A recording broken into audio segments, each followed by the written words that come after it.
Primary চাকরি প্রার্থীদের জন্য এই মুহূর্তের বিরাট গুরুত্বপূর্ণ আপডেট। 2022 নিয়োগের জন্য ইন্টারভিউ বিজ্ঞপ্তি প্রকাশ করলো প্রাইমারি বোর্ড। তো বিজ্ঞপ্তিতে কী বলা রয়েছে, এছাড়াও কারা কারা এই ইন্টারভিউর জন্য আবেদন করতে পারবেন এবং কবে থেকে ইন্টারভিউ হবে, বিস্তারিত জানবো আমরা এই ভিডিওর মাধ্যমে। তো আপনারা অন স্ক্রিন দেখতে পাচ্ছেন West Bengal board of primary division, date 11/7/2023, অর্থাৎ আজই বিজ্ঞপ্তি প্রকাশিত হয়েছে।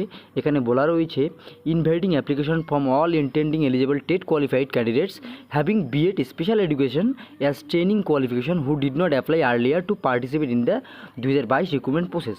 অর্থাৎ যে সমস্ত প্রার্থীরা টেট উত্তীর্ণ হয়ে রয়েছেন এবং স্পেশাল বিএড করে রেখেছেন এবং যারা কিনা এই 2022 রিক্রুটমেন্ট প্রসেসে অংশগ্রহণ করেননি, অর্থাৎ আবেদন করেননি, তাদের জন্য ইন্টারভিউ বিজ্ঞপ্তি প্রকাশিত হয়েছে। তো তারা কবে কবে আবেদন করতে পারবেন বিস্তারিত এখানে বলা রয়েছে।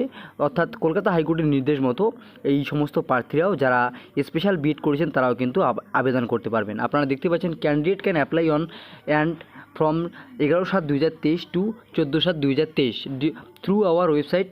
এই আপনারা দেখতে পাচ্ছেন পর্ষদের যে ওয়েবসাইট দুটি রয়েছে, সেই ওয়েবসাইটে কিন্তু 11 তারিখ থেকে 14 তারিখ পর্যন্ত এই প্রার্থীরা আবেদন করতে পারবেন। অর্থাৎ আজ থেকেই কিন্তু আবেদন শুরু হয়ে গিয়েছে এবং আগামী 14 তারিখ পর্যন্ত এই আবেদন প্রক্রিয়া চলবে এবং তার পরবর্তীতে এই সমস্ত প্রার্থীদের কিন্তু ইন্টারভিউ নেওয়া হবে। সেই ইন্টারভিউর বিজ্ঞপ্তি কিন্তু খুব দ্রুতই প্রাথমিক শিক্ষা পর্ষদের তরফ থেকে দিয়ে দেওয়া হবে। তবে যেটা মনে করা হচ্ছিল যে ইন্টারভিউ ইতিমধ্যে শেষ হয়ে গিয়েছে, এখন শুধু প্যানেল প্রকাশের অপেক্ষা, সেক্ষেত্রে দেখা যাচ্ছে যে প্রাথমিক শিক্ষা পর্ষদের তরফ থেকে আবার নতুন করে ইন্টারভিউ বিজ্ঞপ্তি দিল চলতি নিয়োগ প্রক্রিয়া, অর্থাৎ 11,765 শূন্যপদে নিয়োগের জন্য আবার নতুন করে ইন্টারভিউ বিজ্ঞপ্তি দিয়েছে। তাতে করে প্রার্থীরা আবার অ্যাপ্লাই করবে এবং তার পরবর্তীতে ইন্টারভিউ দেবে এবং তার পরবর্তীতে প্যানেল প্রকাশ করা হবে। সেক্ষেত্রে দেখা যাচ্ছে যে এই মাসের তৃতীয় সপ্তাহ নাগাদ প্যানেল প্রকাশের যে সম্ভাবনা ছিল সেটা কিন্তু আবারও পিছিয়ে যেতে পারে বলে মনে করা হচ্ছে।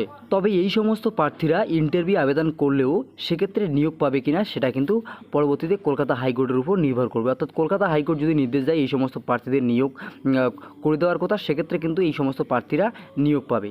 তো কাজেই মনে করা হচ্ছে 11,765 শূন্যপদে যে নিয়োগের যে দ্রুততা সাহিত হওয়ার যে একটা সম্ভাবনা ছিল সেটা কিন্তু আবারও পিছিয়ে যাচ্ছে।